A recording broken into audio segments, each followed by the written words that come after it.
Assalamualaikum warahmatullahi wabarakatuh. Kembali lagi saya Laude Yudadi Pratama, peserta Laster CPNS IPDN Angkatan 27 dari PPSDN Bandung, kelas C6 kelompok 2. Kali ini saya ingin membawakan materi tentang penyelesaian isu-isu yang ada di dalam pekerjaan saya pada saat ini. Pada saat ini saya bertugas di Subjabatan Fungsional di Badan Kepegawaian Daerah Provinsi DKI Jakarta. Subjabatan fungsional merupakan salah satu unit kerja di bawah bidang pengembangan di Badan Kepegawaian Daerah Provinsi DKI Jakarta. Berdasarkan Peraturan Gubernur Nomor 256 Tahun 2016, Subjabatan fungsional memiliki tugas yang pertama adalah menyusun bahan rencana strategis, rencana kerja, dan anggaran bidang pengembangan sesuai dengan lingkup tugasnya. Yang kedua, melaksanakan rencana strategis dan dokumen pelaksanaan anggaran bidang pengembangan sesuai dengan lingkungan tugasnya. Yang ketiga, menyiapkan bahan kebijakan, pedoman dan standar teknis pelaksanaan pengangkatan pemindahan, pembebasan sementara, pemberhentian dan kenaikan jabatan serta pembinaan pejabat fungsional. Yang keempat, menerima dan meneliti serta memverifikasi usul proses pengangkatan, pemindahan, pembebasan sementara, pemberhentian dan kenaikan jabatan pejabat fungsional, dan seterusnya. Melihat dengan adanya tugas-tugas tersebut, maka subbidang ini memerlukan adanya task management system, yaitu sistem atau proses pengaturan tugas dengan lebih terorganisasi, mulai dari perencanaan, tracking, dan pelaporan sehingga tujuan individu maupun kelompok dapat dicapai dengan lebih efektif. Hal ini dapat mempengaruhi efektivitas, efisiensi, dan mutu dari pekerjaan secara berkelanjutan. Untuk itu, diperlukan adanya task management system yang lebih baik dan lebih kreatif agar pekerjaan dapat terdistribusi dan terlaksana dengan lebih efektif dan efisien. Isu-isu yang ada yang bisa saya ambil di bidang jabatan fungsional BKD Provinsi DKI Jakarta adalah yang pertama adalah menumpuknya pekerjaan pada waktu-waktu tertentu. Jadi di jabatan fungsional ini ada yang namanya pelantikan setiap bulannya, pelantikan pejabat fungsional. Dan pada saat menjelang pelantikan itu pasti banyak sekali pekerjaan-pekerjaan yang menumpuk seperti membuat surat untuk pelantikan, menerbitkan SK atau membuat SK dan seterusnya. Yang kedua adalah tidak tertatanya dokumen dengan rapi.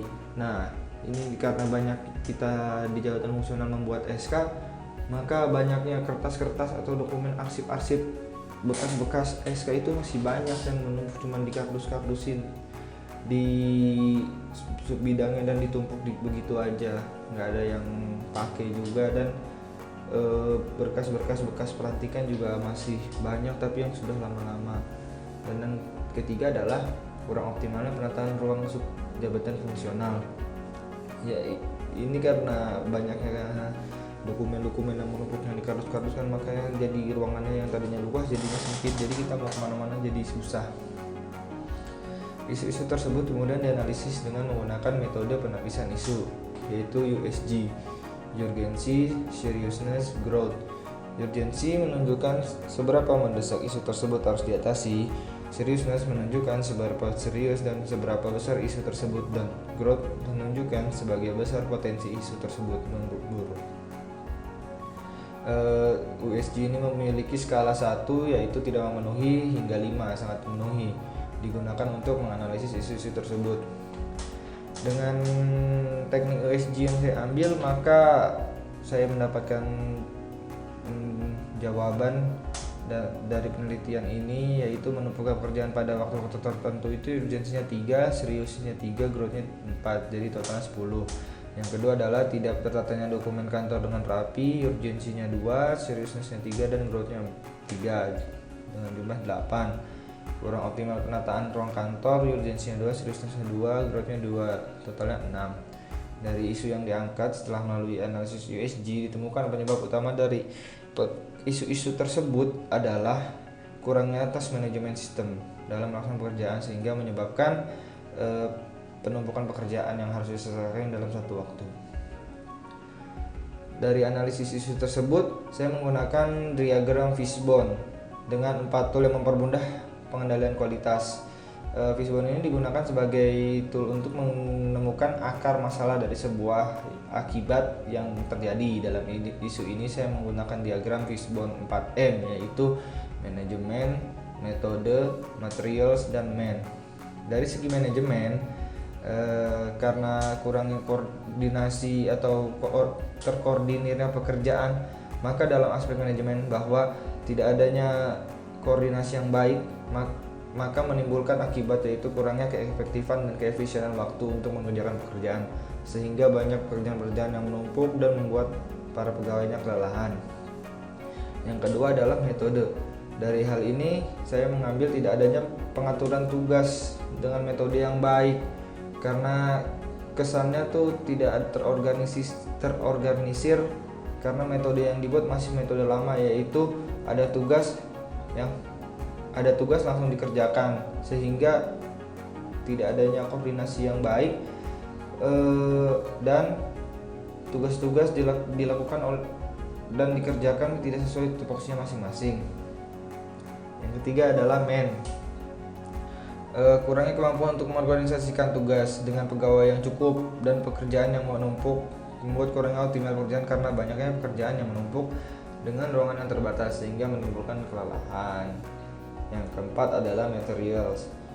Materials ini jadi banyaknya tuh dokumen-dokumen atau pekerjaan-pekerjaan yang menumpuk, sehingga membuat semua pekerjaan itu terhambat, dan ini loh, banyaknya juga pekerjaan-pekerjaan yang ditunda-tunda karena saking banyaknya pekerjaan sebelumnya, jadi tambah ribet di dalam sulit itu. Akhirnya saya menggunakan analisis SWOT di dalam mengidentifikasi berbagai faktor secara sistematis untuk merumuskan strategi perusahaan. Analisa ini didasarkan pada logika yang dapat memaksimalkan kekuatan, peluang, kelemahan, dan ancaman. Proses pengambilan keputusan strategis selalu berkaitan dengan penggunaan misi, tujuan, strategi, dan kebijakan perusahaan. Jadi saya mendapatkan dari strategi analisis SWOT ini, kekuatannya adalah atau strength-nya adalah, yang pertama adalah pekerjaan yang cukup, disubit jabatan pekerja yang cukup, karena banyaknya pekerja yang ada tetapi tidak bisa menghandle tugas yang banyak juga. Yang kedua adalah fasilitasnya yang canggih-canggih dan cukup memadai menurut saya ya. Tapi kenapa masih banyak disubit jabatan fungsional yang masih menggunakan pekerjaan yang manual, sehingga pekerjaan menjadi lama karena sudah banyak fasilitas-fasilitas yang baik, yang canggih untuk mempersingkat dan mengefisiensikan waktu. Yang ketiga, sebenarnya ruangan yang nyaman. Sebenarnya di subit jabatan fungsional ini ruangannya sangat nyaman, tetapi karena banyaknya tumpukan-tumpukan kardus akibat arsip-arsip yang tidak terpakai, maka ruangan menjadi sempit dan banyak kardus-kardus yang tidak terpakai. Dan kelemahannya atau weaknessnya, saya mendapatkan satu, koordinasi yang kurang baik. Karena tidak adanya koordinasi yang baik, maka semua pekerjaan dilakukan dengan terburu-buru. Yang kedua adalah berkas yang menumpuk. Yang berkas-berkas yang menumpuk itu memang sangat mengganggu kelancaran kita dalam bekerja dan kenyamanan kita dalam bekerja. Yang ketiga adalah kurangnya pengetahuan terhadap menggunakan fasilitas yang canggih. Nah, di subit jabatan fungsional ini juga banyak orang-orang yang kurang canggih dalam melakukan pekerjaannya, maksudnya yang ketinggalan zaman lah, karena memang sudah pada tua juga kebanyakan orang-orang tua yang kerja, yang anak-anak mudanya juga sedikit, jadi penggunaan fasilitas-fasilitas secara canggih itu ya kurang dipakai aja karena tidak mengerti. Dan yang ketiga adalah peluangnya, yaitu opportunitiesnya. Yang pertama adalah adanya pemusnahan berkas-berkas. Nah, di sana juga sudah diwacanakan adanya pemusnahan berkas-berkas agar tidak mengganggu pekerjaan. Yang kedua adalah pekerjaan secara online dengan fasilitas yang canggih. Nah, di situ juga sudah ditekankan bahwa adanya pekerjaan yang harus dilakukan secara online karena agar tidak menumpuk. Yang ketiga adalah didukungnya perkembangan di semua subit. Nah, di BKD ini semuanya didukung. Kalau emang ada yang kurang-kurang bisa bilang agar diberikan kenyamanan dalam bekerja. Ya, dan tantangannya atau trickiness-nya yaitu semakin banyak pekerjaan yang menumpuk. Yang kedua, banyaknya pekerjaan yang dikirim secara online. Dan yang ketiga adalah kebijakan dan peraturan yang sering berubah. Melihat dari pernyataan di atas, maka dapat disimpulkan bahwa strategi yang dibutuhkan oleh bidang jabatan fungsional adalah strategi strengths dan opportunities. Yang pertama adalah memanfaatkan fasilitas yang canggih, melakukan pekerjaan dengan cepat. Yang kedua, memberikan space di ruangan dengan memusnahkan berkas-berkas. Yang ketiga adalah melakukan kegiatan sosialisasi untuk menggunakan fasilitas yang nyaman. Yang keempat adalah dan yang strategi yang kedua adalah weakness dan opportunities. Yang pertama, membangun sistem untuk mengkoordinasikan pekerjaan, melakukan pemenahan di ruangan, dan merencanakan kebijakan untuk pengembangan sub bidang jabatan fungsional.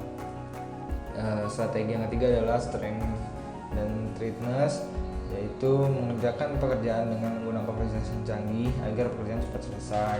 Yang kedua adalah memberikan standar yang baik dari segi tempat maupun pelayanan dengan adanya kebijakan. Yang keempat, memberikan pengajaran dalam menggunakan pelayanan online. Dan strategi weakness dan trickiness. Yang pertama, memperhatikan kenyamanan dalam bekerja, menetapkan pelaksanaan kerja yang efektif dan efisien, memanfaatkan pekerjaan secara online. Dan tabel rekomendasi alternatif penyelesaian isu, saya sudah juga saya simpulkan bahwa isunya adalah menumpuknya pekerjaan, berkas, dan penataran ruang yang kurang rapi pada bidang jabatan fungsional. Penyebabnya adalah tidak adanya task management system. Penyelesaian alternatif itu adalah dengan adanya task management system, yaitu sistem yang lebih terorganisir dalam perencanaan segala pekerjaan. Tahapan setiap alternatifnya adalah tahapan-tahapan untuk mempelajari task management system, yaitu adalah yang pertama adalah memberikan kebijakan tentang task management system kepada seluruh kepala-kepala sub bidang agar semua pekerjaan lebih terorganisir dan terkoordinasi agar tidak adanya penumpukan kembali, tidak adanya kepanikan dalam bekerja, dan adanya kenyamanan. Yang kedua adalah tahapannya melakukan sosialisasi tentang task management system. Jadi adanya sosialisasi task management system ini sangat baik sebenarnya. Dengan adanya sosialisasi ini, maka semua pegawai-pegawai yang ada di BKD yang khususnya di subbidang jabatan fungsional mengerti tentang adanya task management system ini, sistem yang sangat baik dalam bekerja agar tidak adanya penumpukan kerja lembur sampai malam, dan berkas-berkas yang tertata rapi. Yang tahapan ketiga adalah melaksanakan task management system itu sendiri, yang melaksanakan secara pelan-pelan dengan dibantu oleh semua pekerja-pekerja yang ada di subbidang jabatan fungsional, maka semua pekerjaan yang ada akan terorganisir. Hasil yang diharapkan yaitu pengaturan yang lebih terorganisir dan terkoordinasi sehingga dapat memberikan pekerjaan yang efektif dan efisien, dan tentunya adanya kenyamanan dalam bekerja. Pihak-pihak yang terlibat adalah semua pegawai subbidang jabatan fungsional, karena ketika semuanya mempunyai hasrat untuk melakukan task management system ini atau melaksanakan sistem manajemen ini, maka saya yakin semuanya pekerjaan akan lebih mudah dan lebih nyaman dilewatinya. Mungkin sekian analisis manajemen isu yang saya bisa share kepada kalian semua. Semoga bermanfaat. Apabila saya ada kata-kata yang tidak masuk dalam hati, mohon dimaafkan. Assalamualaikum warahmatullahi wabarakatuh.